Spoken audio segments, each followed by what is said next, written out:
Germany's governing coalition has fallen. Israel's Prime Minister has fired his Defense Minister. Where is all this political turmoil leading? Well, we'll find out that and more on today's Trumpet World.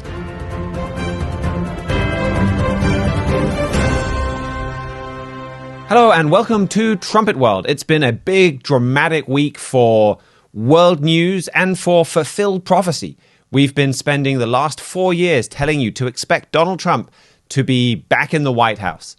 And now we've seen that happen, or that start to happen with the elections this week. And we've been saying that even as people have been writing his political obituary after January 2021, and now he's won. And obviously that is the big news of this week. But we're going to set that aside for this Week in Review show. We had not one, but two shows on Wednesday where we looked at that dramatic election. So you can go and look those up if you want to know more about it. We had one just talking about focusing on the fulfilled prophecy and what is next for America. And then we had another where I sat down with Joshua Michels and we talked more about, well, what's next for Europe and how is Europe already responding to these results. So those are both available on YouTube and Rumble and pretty much wherever you're watching or listening to this show. So go back to that.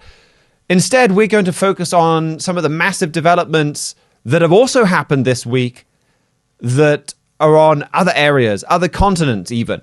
And there's been more huge news this week that is not the US election. And the first of those that we're going to talk about is Germany.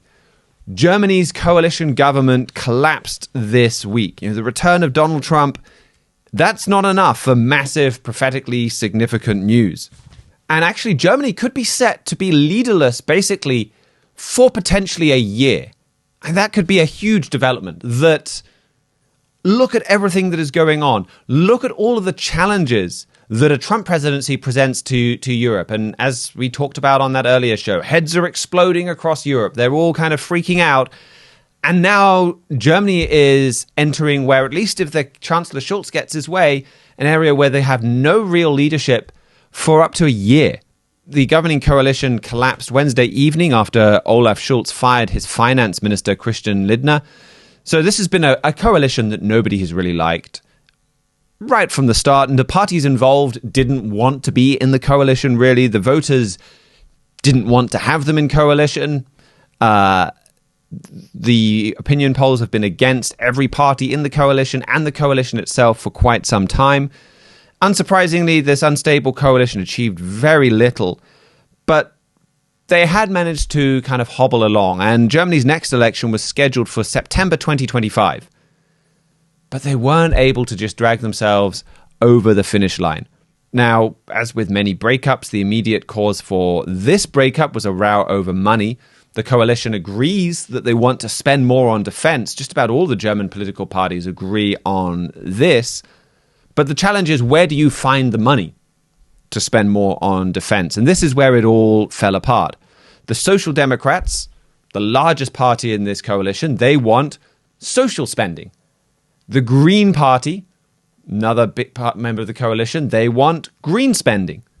And then you have the Free Democrats, who basically want no spending.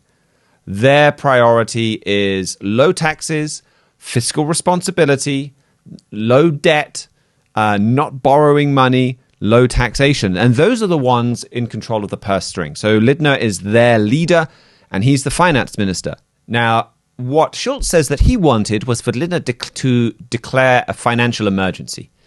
That would allow the coalition to get around the strict German constitutional limits on borrowing. Because unlike most other democracies where we borrow like there's no tomorrow, Germany's a lot more responsible, and keeping that debt under control is a much bigger issue. And there's a constitutional responsibility to stay at least much closer to having a balanced budget. But they don't. The Green Party, the Social Democrats, they don't want to cut any spending. They want to take the easy way out and finance all of this extra money for defense from borrowing. And so they say, well, declare the state of emergency. Christian Lindner said, no, not going to do that. I'm not going to declare a state of emergency. He said it would be unconstitutional. He may well be right on that. In 2023, the German Constitutional Court ruled on a case about that where they said in a different case, that declaring a state of emergency to get around the spending limits or the debt limits was unconstitutional. So he's probably right, and he refused, and Scholz fired him for that. Now, this does come amidst building divides in the German coalition. Like, people were asking this time last week whether the coalition government would survive. Then you had an internal letter or an internal plan from Lindner on what he would like to see for spending for the German coalition leak out. And it may well have been an accidentally on purpose leak from Lindner. We're getting towards the end of the coalition anyway. All of the different coalition members, they're seeing their popularity plummet. They're jockeying for position to try and prepare for that next election. So it may have been an attempt to differentiate himself from his coalition partners that they leaked this document. But this document basically called for big cuts in green spending and lower taxes, and using this to reinvigorate the German economy. That didn't go down well. That being made public within the German coalition government, that caused lots of problems. So that's the background to this firing.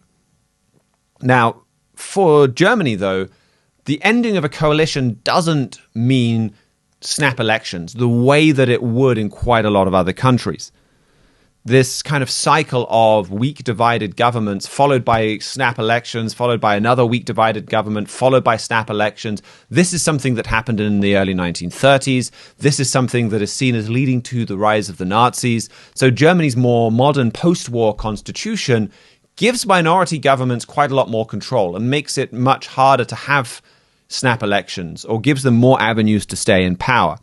So Scholz only needs to pass a budget to remain in office until September and have those regularly held elections. And he's appealed to his main opponent, the Christian Democratic leader Friedrich Merz, to help him do that, to help him pass a budget so that he can stay in office.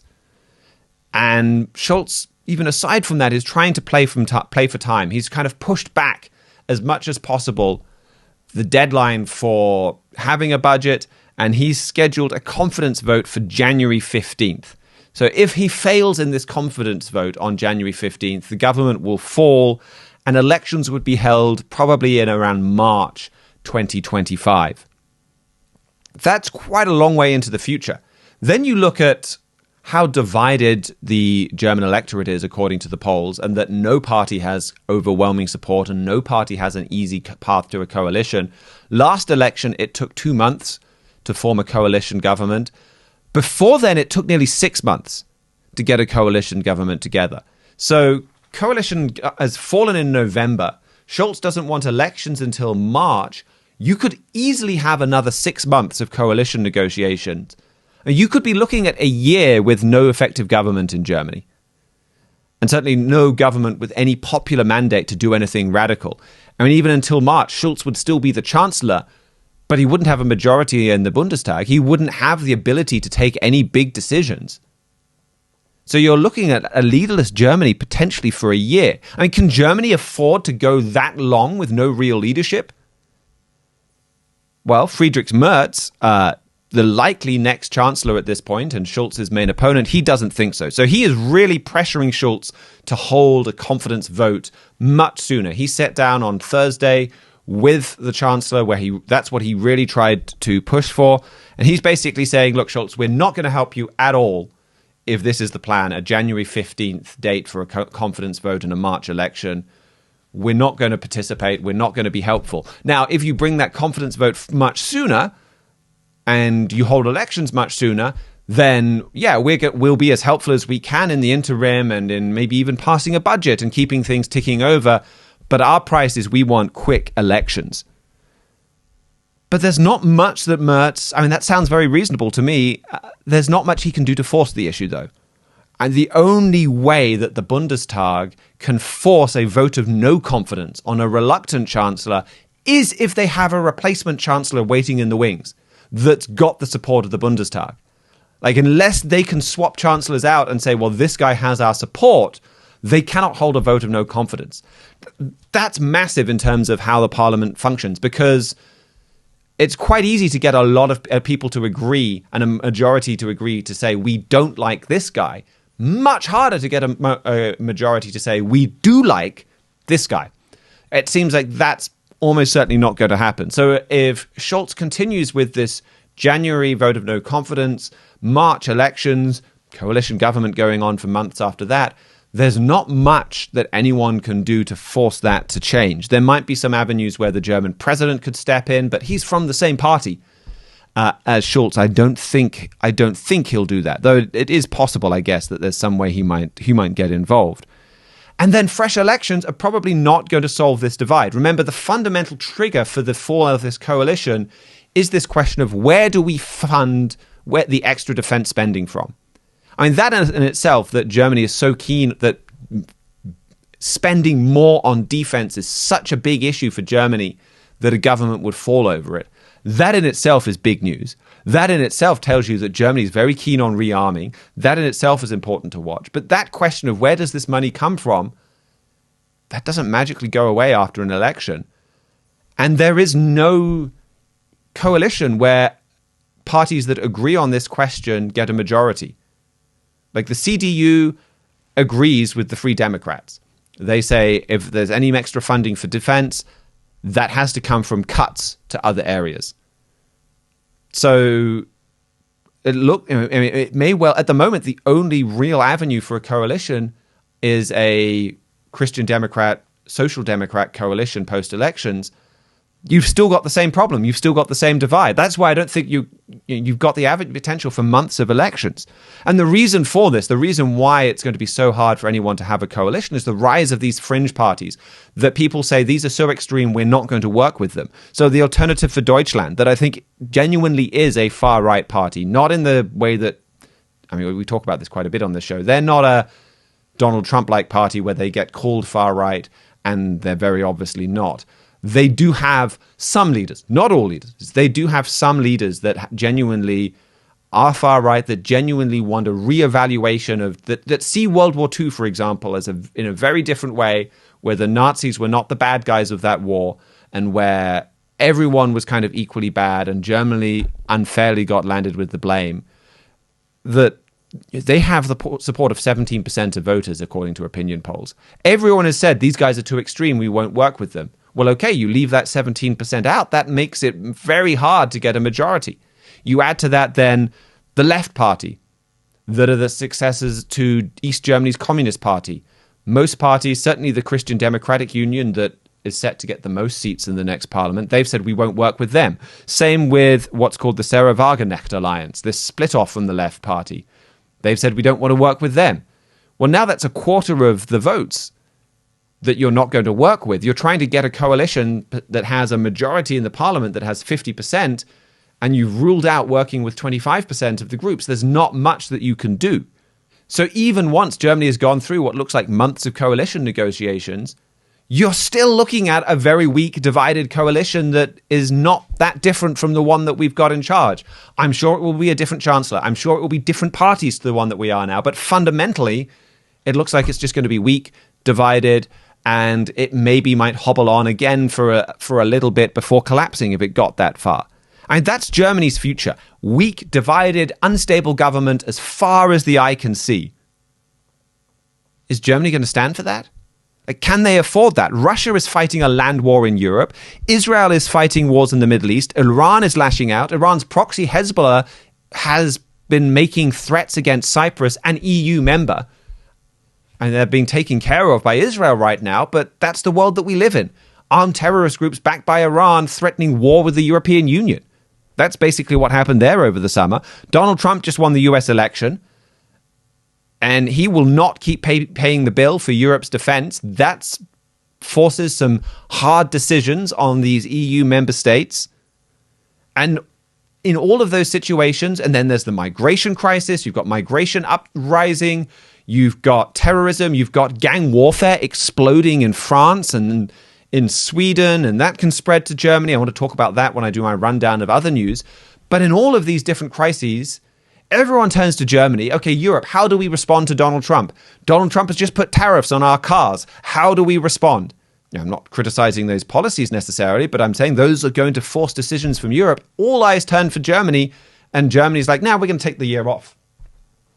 we're done with politics for the next year. Like, can they get away with that? Germany is Europe's biggest, most powerful nation.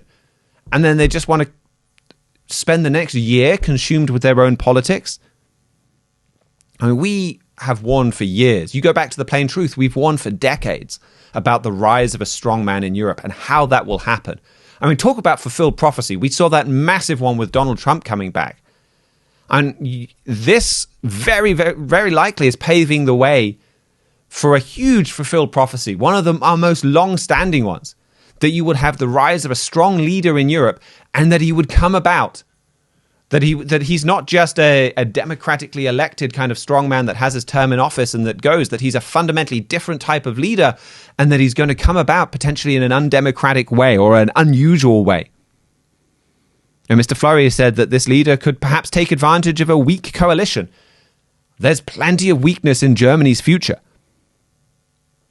So this strong leader that's coming to Germany, he is a pivotal figure in world affairs. And just to look at one prophecy, Daniel 11, verse 21 to 31, it tells us how he's going to come into office. And many biblical commentaries will tell you correctly that this passage refers to ancient Antiochus Epiphanes. But he didn't fulfill all of these prophecies. He was a type, this Antiochus Epiphanes. He was a type of a modern strong leader that's going to come on the scene. And Daniel 11 and verse 21, it says, the people shall not give this Antiochus the honor of the kingdom, but he shall come in peaceably and obtain the kingdom by flatteries. And the Jameson Fawcett Brown commentary, it says that this means that the nation shall not by public act confer the kingdom on him, but he shall obtain it by artifice, by cunning, by artifice, by flatteries. Barnes notes. It says, in other words, it should not be conferred on him by any law of act or nation or in any regular succession or claim. It's an irregular way. It's not by coming to the people and winning a straightforward election and getting a majority of 50%. Mr. Fleury wrote, even as far back as 2002, this man doesn't come to power the honorable way by being voted into office. He takes it dishonorably. He'll work behind the scenes and come to power by flatteries, not votes. And you can see Germany facing weakness and no leader for a year. You could really see why voters would say, well, we need to figure out a way to get a strong leader some other way. Like, we can't sit this year out. We need to do something.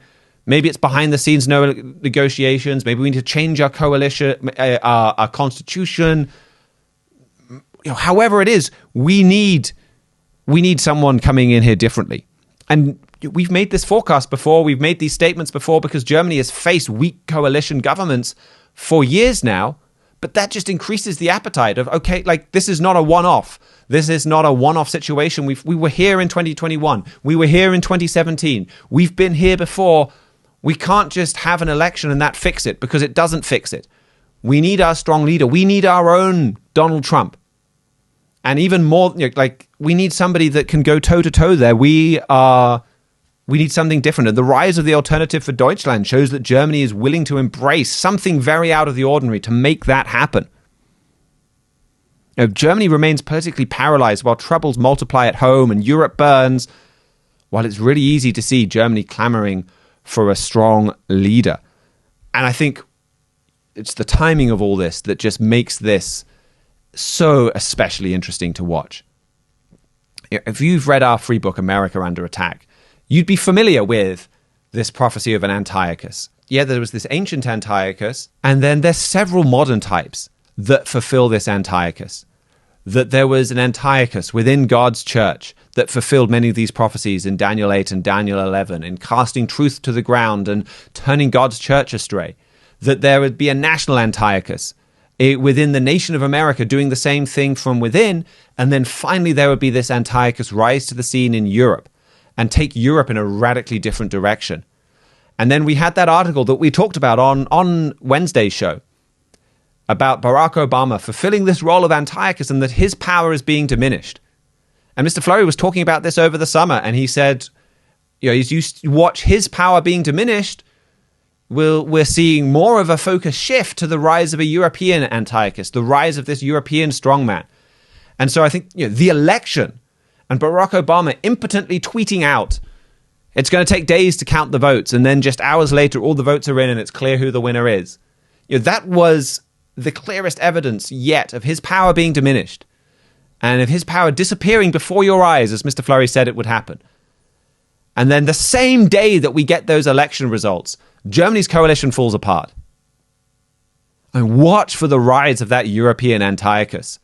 That very well could be the next focus for some dramatically fulfilled Bible prophecy. America Under Attack is a key book for exposing that American Antiochus. We have a book, A Strong German Leader is Imminent. That's a great place to go to understand what is happening in Europe. So you can watch this prophecy be fulfilled before your eyes. I mean, if you read America Under Attack, and if you were keeping up with our articles, this week was so exciting. Not necessarily because we're cheering on one political side or another, but because it's about fulfilled Bible prophecy and God's role in end-time events, and you being pointed towards God and seeing God's plan for mankind, and that was super exciting. Well, read A Strong German Leader is Imminent, and you'll be able to do exactly the same thing for European news. And it's not just going to be a confusing, frustrating mess for the next year as Germany tries to get its act together. It will be God in action. You'll see God in world events.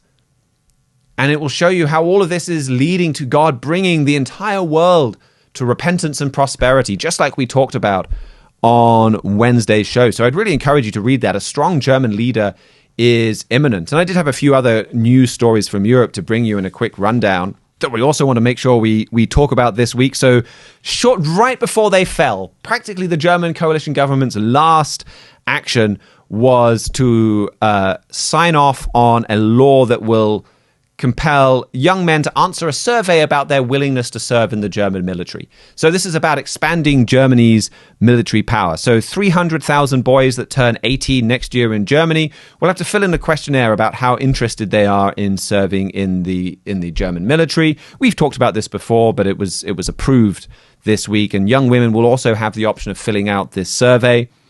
This will help Germany. This will help them recruit more people. And those that say, yeah, I am open to serving in the military, well, then I think they will be there as a potential to be conscripted. And they're looking at reintroducing conscription, even recruiting foreigners. And I think it's really interesting. I mean, was that deliberate? Did the German government kind of claw its way long enough to pass that law? I think that also shows how seriously they're thinking about defense within Europe. You had the story as well, this was from Tuesday, where German police arrested 8 members of a far-right neo-Nazi militant group. They had plans to take over the state using armed force. There were over 450 police officers and special forces involved in this, searching 20 premises. There were the Saxonian separatists, founded about 2020. They've been called racist, anti-Semitic, partly apocalyptic. Their members have paramilitary training. And this is a symptom. We're not expecting a group like this, like the Saxonian separatists, to take over the German government. But when you have these fringe groups and people supporting these fringe groups, it is a symptom of how desperate people are to have some kind of change in government and something different to get them out of this leadership. And I think we saw discontent for their leadership also in Spain this week. So angry protesters in Valencia, they were throwing mud at the king, the queen, the prime minister. People were chanting, murderers, murderers. This is over the response to the flooding in Valencia. You had well over 200 people killed in that flooding. It is, I think it's Europe's deadliest natural disaster, I think, since the 70s or 80s.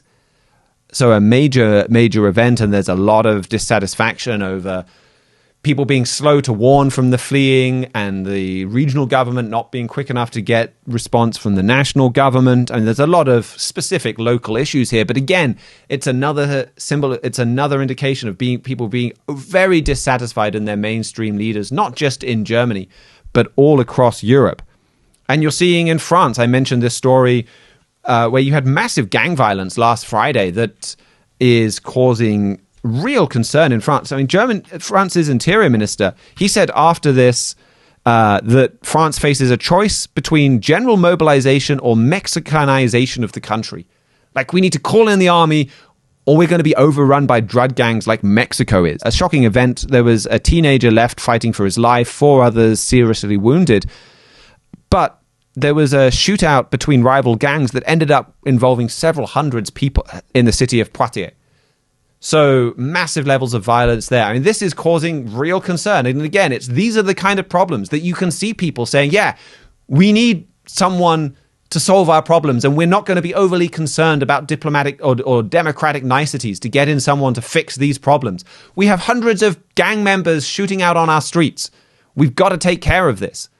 That's understandable, but it's leading to this rise of a strong German leader that's going to transform Europe. So that really is an epic event going on in Europe right now. We also have some very big political events going on in the Middle East right now. And so we'll hear an update on these and on the big news from Israel from Mihajlo Zekic.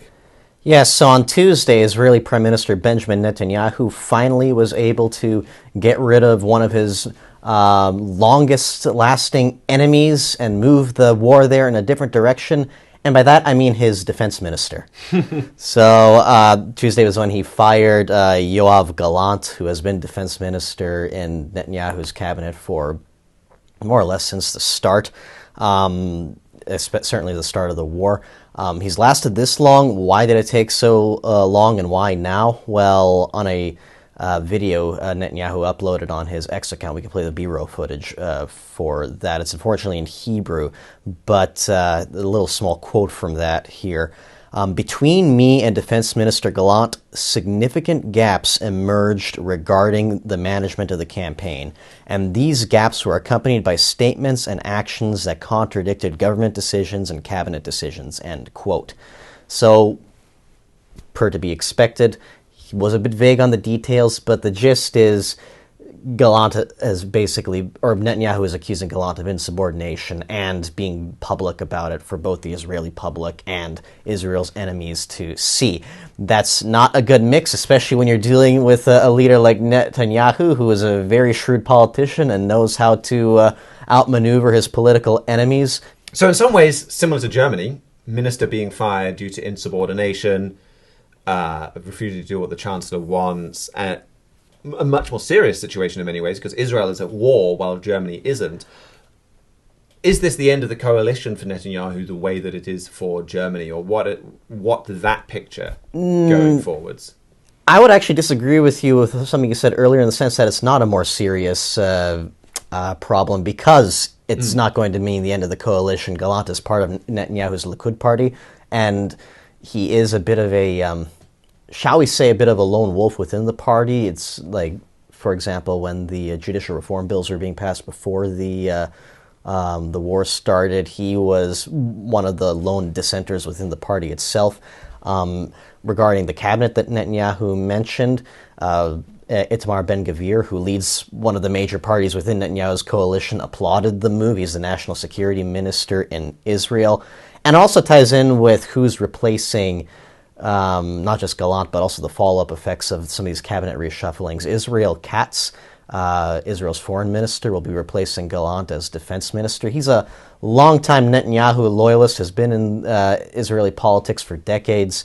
He took over as foreign minister this year after ousting Eli Cohen, most likely due to, in part at least, Cohen announcing prematurely that Israel was making relations with Libya, which of course caused the Libyan government to deny that, and that caused a big fiasco that way. But the big thing to notice with this is not necessarily Katz taking over the defense ministry, but who's taking over from him as foreign minister, and that would be Gideon Sa'ar, who is a former Likud member, had a spat with Netanyahu a number of years ago, started his own party, joined the anti-Netanyahu bloc that ended up becoming the Bennett-Lapid government. He served as justice minister under that. That obviously collapsed. When the war started, his party, as well as Benny Gantz's party, joined the war coalition as ministers without portfolio, as general right-wing parties to give their input as a united front. Those fell apart, but Sa'ar managed to eventually join the coalition again.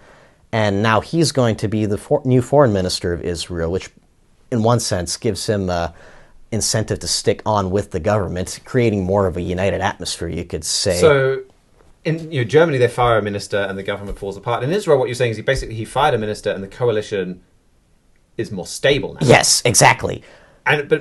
So I just want to check. You mentioned Gideon Sa'ar. He used to be a Netanyahu member. He quit. He formed his own party. He went to that feels like that's a bit of a pattern with Benjamin Netanyahu.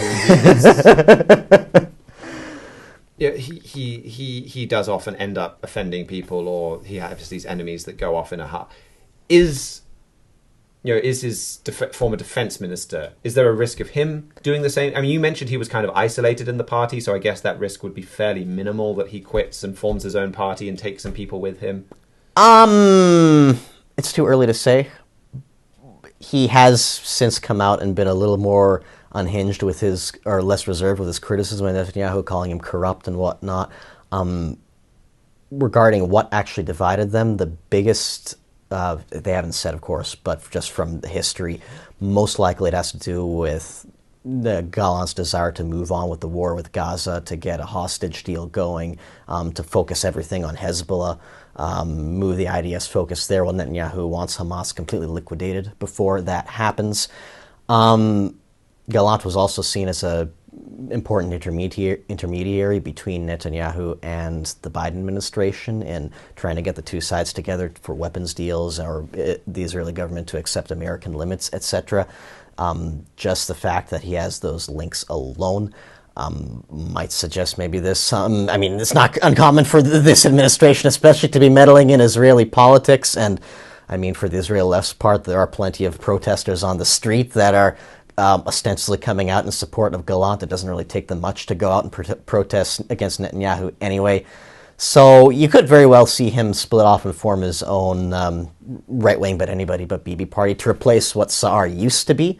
But even if that's the case, he wouldn't really have that much power, especially now that Sa'ar looks like he's going to stay. And for his part, he is generally more in line with Netanyahu's prosecution of the war than even Gallant himself was. So in this way, Netanyahu almost gets to have a more powerful ally, like replacing everything that, as you said, makes his coalition more stable. It's almost a mirror image, I guess, of what we've seen in the United States over the last 3-4 years, where you've got these never-Trumpers. I mean, even J.D. Vance was pretty critical of Donald Trump before. Dropping that criticism and coming and being part of a coalition in terms of all political parties are coalitions of people with different beliefs. Now we're seeing something similar happen in Israel with former enemies getting behind Netanyahu. I'm really glad you brought that up, because Tuesday was also the day when the American election happened. And granted, this firing, there have been rumblings that something like this was going to happen for a while. There was rumblings that even Sa'ar was going to jump in somehow for a while. I'm not suggesting that this was specifically timed for the elections, but it is, at the very least, very interesting timing, especially considering the close relationship that Donald Trump had with Netanyahu when both of them were in office together. The fact that you had the Gallant dismissed the same day Harris lost the vote. We're not the only ones that noticed that. The Wall Street Journal had a headline claiming, quote, "In one day, two of the biggest breaks on Israel's Netanyahu disappeared," end quote. So with Gallant gone, with this division between the Defense Ministry and the Prime Minister's office gone, with, in Katz's case, somebody that's more firmly under Netanyahu's vision, and Sa'ar also being, I guess you could say, in that mold for the time being, you could see Netanyahu starting to hit the gas, so to speak, on the war a lot more than he's done before, especially now that he knows that Trump is coming back in, making statements like, if the hostages aren't back before I'm in office, Hamas is going to pay. And Trump, for his own part, has told Netanyahu, I want you to finish the war, and I want you to finish it quickly, preferably before I come into office. In other words, the green light, everything that Biden's been holding you back on, forget about it, go full steam ahead, let's get this over and done with as quickly as possible. You could very well see, Israel take on a much more offensive posture with less strings pulling them behind, and B, Hamas, now that they know that their buddy in Washington is about to be gone soon, that their buddies, so to speak, in the Israeli government are going to be gone soon, they have a lot less leverage on Netanyahu now. They might be a little more malleable for a surrender agreement or something like that. And the reason I wanted to bring this up now is that this is something that we're watching for specifically between those two individuals, Mr. Trump and Mr. Netanyahu, to almost synergize the revivals of both America and the state of Israel. chapter that we went to plenty in the program you did about the election, 2 Kings 14, which speaks of there being no helper for Israel and that God saved Israel by the hand of Jeroboam. And we look at that as a prophecy of God using a certain individual under the prophetic parallel, I guess you could say, of the ancient king Jeroboam to save the nations of Israel, to save America specifically. And we identify that individual as being Donald Trump. Verse 28 of chapter 14 talks about Jeroboam warring to recover something. Our editor-in-chief has talked about him being deprived of the election in 2020 and warring to recover that. But it also mentions the state of, or the nation of Judah in that recovery, in that war. This is what the predecessor for covering the Middle East, Brent Noctegal, wrote in a January 2023 article for our print edition called Bibi is Back. Quote, Jeroboam II had an unusually close alliance with the Jewish king ruling from Jerusalem, King Uzziah. Both kings worked together, which was far from the normal state of affairs between the two kingdoms. A period of national power stabilized both nations. Clearly, the modern counterpart of this relationship was on display during President Trump's first term while Netanyahu was in power. Continuing on, Trump and Netanyahu worked together during the president's first term. And since President Trump is prophesied to return to office, was it God's will also that Mr. Netanyahu would once again lead the Jewish state? End quote. Tying back into what was stated here, just look at this. The same day of the election, Trump isn't even in office officially. It'll be a couple of months before that. And you get this news of a turnaround going on in Israel for the war effort. Like, in this case, warring literally with what's going on in America right now, with what's going on in Israel right now. I think this is the very, very first domino to fall of Israel and America. Again, both experiencing resurgence at the same time because of each other.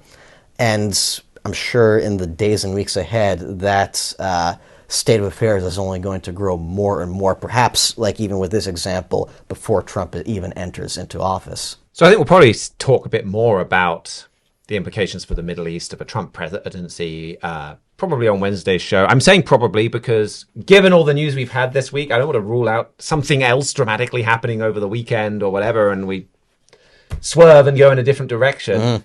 But I think that would be great to get into more, but I'm glad you gave us that bit of a preview of just one way that this could really dramatically change that relationship going on there in Israel. You had a couple of other stories, I think, to give us a rundown of. Yes, a bit more of an update on some of the general trends that have been hitting some of the regions in the Middle East. Israel, for its part, is still fighting its war with Hezbollah. It's still making repeated strikes into Lebanese territory, including this week hitting Beirut airport, or a Hezbollah facility in that proximity, as well as the town of Baalbek, which is on the northeastern corner of Lebanon. It's quite far away from the front lines. It's famous for having a lot of Greco-Roman ruins there. But you're starting to see, even as Israel progresses its operations in the very far south of Lebanon, the whole country is still a battlefield, and Hezbollah, for its part, is continuing a saber rattling, but while also calling for a ceasefire without mentioning anything about a Gaza ceasefire. So they look like they're very much in the weaker position with this. Speaking of saber rattling, Iran is still threatening to respond to Israel's attack on it, which was Israel's response to Iran's attack. I read somewhere that given how much they're publicly saying this over and over again, it probably means they don't know how they're going to do it yet, but they don't want to kill the momentum and make themselves look weaker than you think the nation doth protest too much. Exactly. And one other note, this week, the Israeli government, or a representative of the Israeli government, Gal Hirsch, has confirmed that there are hostage negotiations with Hamas going on, to the point where the Israeli government is offering several millions of dollars in exchange for the release of the hostages, as well as safe passage for the people implicated to third-party countries. While Israel is certainly on the ascent, I guess you could say, with this war on terror, and this could very well be just another bait Israel's throwing out for Hamas to reject, so they could say, look, we're doing everything we can. But, I mean, the fact goes, the hostages are still there, and the Israeli government is still being pressured to make some pretty serious compromises to get them back. How exactly it'll play out, again, President Trump mentioned that he'll intervene if this isn't sorted out before he enters the White House. Remains to be seen, but there is still plenty of pressure, including and especially within Israel itself, for something to be sorted out with that. Thank you for that, Mihailo. We'll move away from coalition chaos and potentially falling governments to turn instead to Jeremiah, where we'll hear about a major international agreement. Yes, that's right. Japan and the European Union have just signed a sweeping defense agreement that significantly strengthens their military ties during this time of rising global tensions. This agreement promotes joint weapons production between Japan and Europe. It also creates avenues for cooperation in cybersecurity. It promotes military information exchanges, and probably most significantly, it establishes cooperation between the armed forces of Europe and Japan. That's through activities such as joint military exercises and port calls and things of that nature. So this is a sweeping agreement involving the militaries of Japan and Germany, as well as other EU nations. And you can see why Europe and Japan would want to build strong military ties at this time. They see Russia's increasing belligerence. Russia is on the borders of both Europe and Japan, so that's alarming to both of them. They also see China's increasing belligerence and China's increasing determination to take over vital shipping lanes that both Europe and Japan depend on. They also see the United States becoming more of a wild card in geopolitics. President Trump has made clear that he is unhappy with the current arrangements of America defending both Japan and Europe so much. And his focus on America first really makes them wonder if America can be relied on to come to their defense in the event of an attack. So there are plenty of understandable reasons why Europe and Japan would enter into this sweeping defense pact. But this move has alarmed some analysts because it wasn't that long ago that Germany and Japan formed a military pact. That's back when it was Nazi Germany and Imperial Japan. And that last alliance ended up being a big part of the most catastrophic war in human history. So some onlookers today with this new defense pact, they're hearing some chilling echoes of that dark history. A publication called International Affairs wrote about this on Sunday. They called the new agreement a Brussels-Tokyo axis. And they write, quote, "The Brussels-Tokyo axis is reminiscent of the Berlin-Tokyo axis, created during World War II by Nazi Germany and militaristic Japan, the organizers of that great war of the 20th century. Does this new military cooperation agreement between the EU and Japan mean that Europe intends to repeat the events of 100 years ago and once again lead Europe to collapse?" End quote. So there you go. Some real concern there from the International Affairs publication about this new Europe-Japan military pact and whether it could herald a repetition of the tragic history from the last century. So this new pact, it takes effect on January 1st, not even 2 months away, and we have a lot to keep an eye on there. So it seems like there's significant components for everyone involved. Like there's the alliance, the history that goes with that, the strength that brings to both sides' militaries. It also seems like this is quite a big development both for Europe and for Japan. Like a lot of this, at least from what I read about it, like it talked about the naval component and European ships potentially sailing through the Strait of Taiwan or having more to do with Asia. That's a pretty big step up for post-war Europe, where most of the military was very deliberately confined to Western Europe. Initially to keep the Soviets out of Western Europe. And then even as it expanded, it was still primarily focused on the Mediterranean, the Middle East, the Balkans. This is really going to help them develop a global capacity, get them a lot more practiced and even a lot more kind of logistical support in moving around the world. And then you've got Japan with their pacifist constitution now making a military alliance with a military power halfway around the world from them.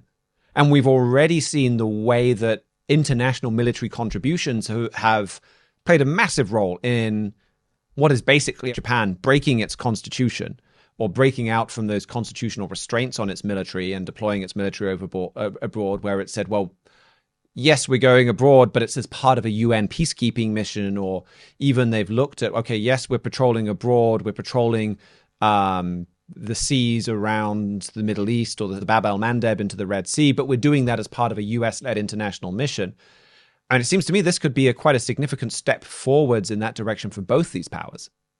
I think that's exactly right. This is not only significant because it brings Europe and Japan together, but it's also happening at a time when both of these power blocks are, greatly increasing their individual abilities. Japan especially has been ramping up defense spending year after year for close to a decade now, building all kinds of cutting edge weaponry. And it does seem like you see a pattern here with both of them sort of being prepared to defend themselves and recognizing that they can no longer rely on the United States and just taking some concrete measures for a future when that can't be depended on. So this development of the two of them moving together, I think like we're told with Mihailo, because we talked about something with when we were talking about him with Netanyahu that kind of touches on the US election. I think it'd be great if we can have a whole show next week where we talked already with Joshua on Wednesday about the Trump election and Europe, talking about Asia and the Middle East. I think we could get into that more, I think, on Wednesday and talk through all of the different ramifications of how this impacts the world, how the world is responding. But this is a trend that we've been watching for long before this particular US election because, well, just like that election, because of specific Bible prophecies. That's exactly right. Yes, it was around 2,700 years ago that God inspired the prophet Isaiah to write about a massive anti-American trade bloc that would be formed in our lifetimes. Isaiah 23 verse 3 calls this a mart of nations. And verse 1 of that chapter says that one of the leading countries in this international trade bloc will be a power called Tarshish. It talks about the ships of Tarshish there. And that is one ancient name that the Bible sometimes uses for the people that make up modern Japan today. Trumpet editor-in-chief Gerald Fleury explains this in his booklet, Isaiah's End Time Vision, which you can order a free copy of if you visit thetrumpet.com.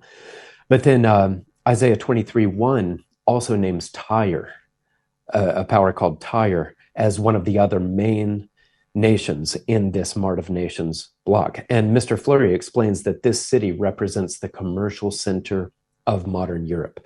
So Europe and Japan, those are the two powers that we see, among some others as well, that are in these passages.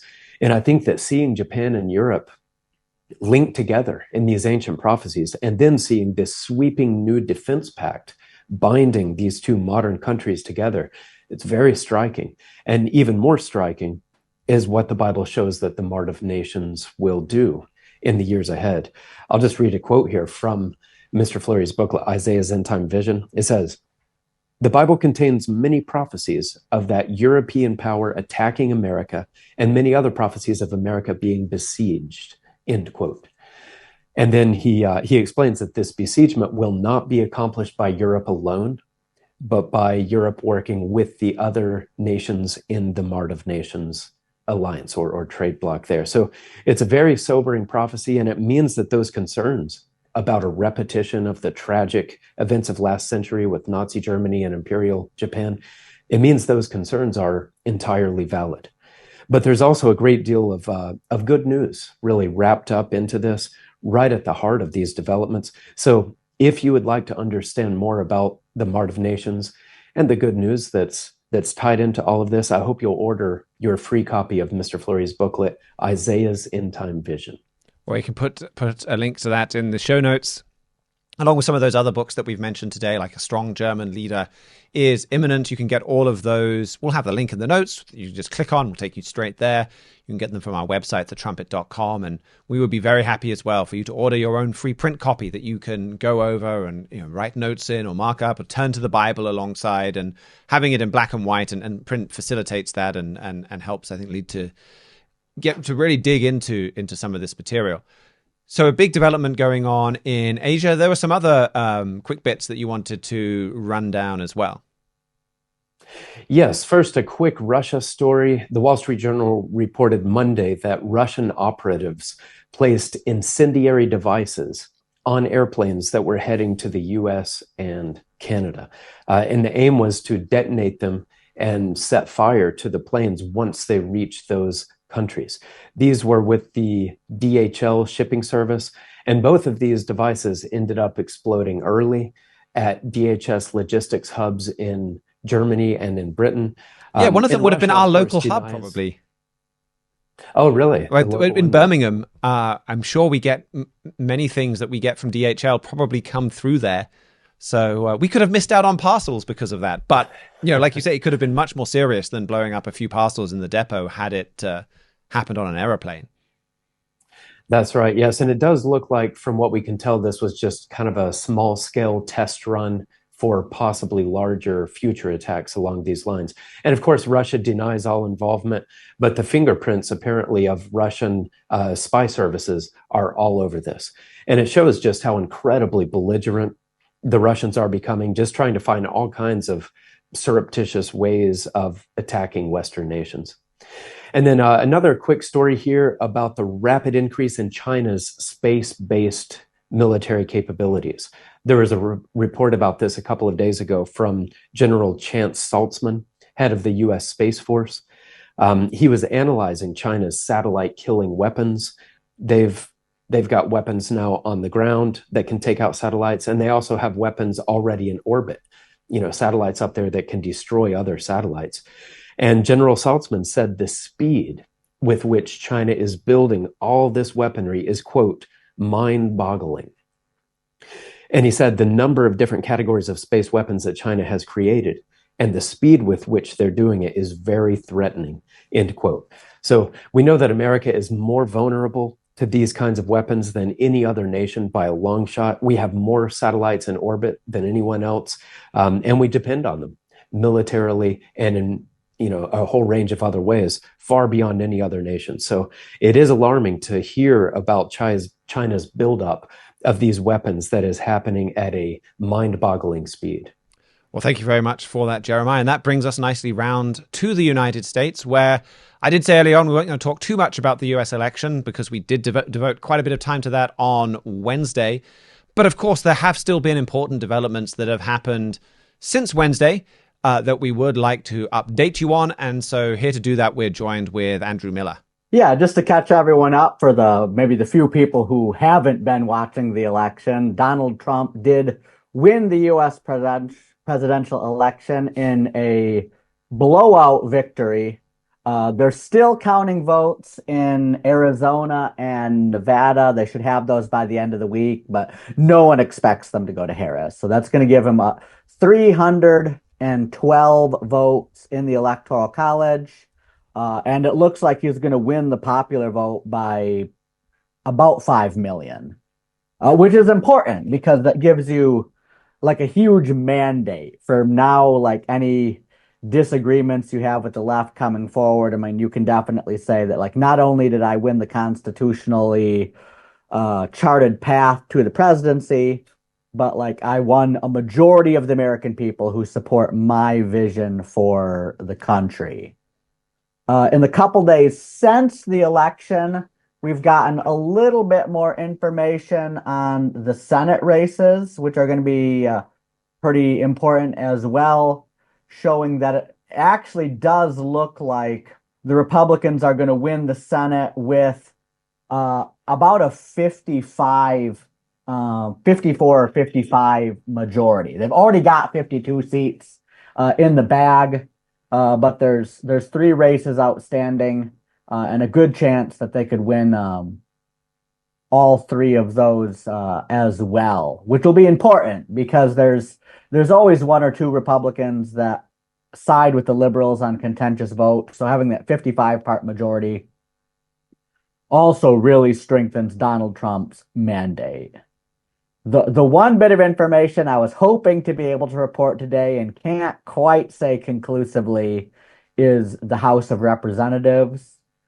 Analysts say there's about a 93% chance the House of Representatives is going to go Republican as well. But there's still a few outstanding races. But by all accounts, by the end of the week, there's about a 93% chance that the incoming Trump administration will have Republican control of the executive branch of government, Republican control of the judicial branch of government, Republican control of both houses of Congress, so the legislative branch of government, and a Republican mandate from the majority of the American people, showing that there's going to be a pretty good time of some like decisive action, at least for the next 2 years till midterms. We'll see what happens then, where not only do you have a Trump return, but you've got his movement dominating every branch of the American government after what seems like about 16 years of like leftist domination of those branches. And this is something that was prophesied that if you want to hear more about that, we talked about that quite a bit on Wednesday's show. Of course, the Trumpet Daily keeps you up to date every day with all the latest from American political news and other important stories with Mr. Stephen Flurry. You can look that up on Rumble, on our website, thetrumpet.com. And it's just, there've been some very exciting programs coming out of there they're always exciting, but with all of this fulfilled prophecy, it's been really exciting to watch this past week or so. The election stories this week are dominating people's attention. There's, I guess, in economic news in the United States, there's a little bit of uncertainty right now as the investors are concerned about Trump's tariffs plan.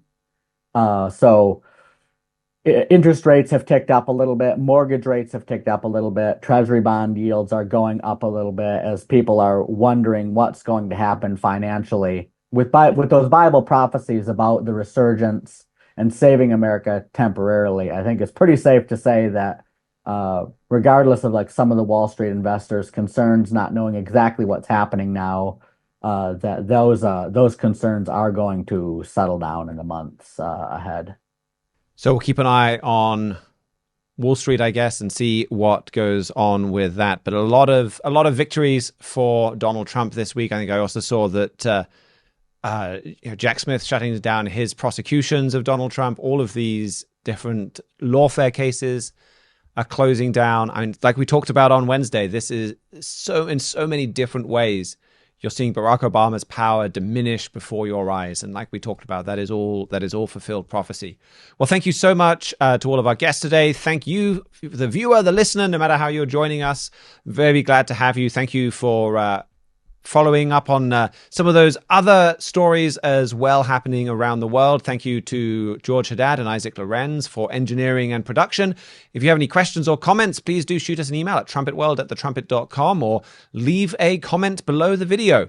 We will be back on Wednesday with more of the international implications of Donald Trump's win. And until then, keep watching your world.